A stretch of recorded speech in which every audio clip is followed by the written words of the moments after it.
HRDK, Human Rights Defense Kabylia, salue chaleureusement la décision rendue par la Cour d'appel de Paris ce 14 mai 2025 dans l'affaire de la demande d'extradition de M. Axel Belabassi faite par le régime algérien.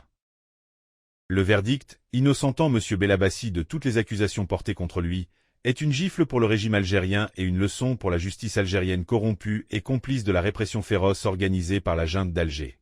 Les avocats de la junte algérienne n'ont apporté aucun élément confortant leurs accusations fantaisistes et fallacieuses, malgré plusieurs demandes de compléments d'information. Ainsi, la qualification de « sans objet » par le président de la Chambre des extraditions révèle l'ineptie de cette demande d'extradition et son caractère politique.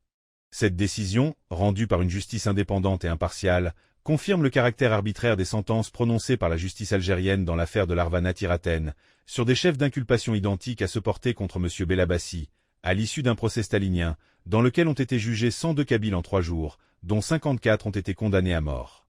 Ce verdict de la Chambre des extraditions constitue une jurisprudence, qui annule, de facto, toutes les demandes d'extradition formulées par le régime algérien contre les indépendantistes kabyles, ainsi que les charges sur lesquelles ont été condamnés des centaines de Kabyles.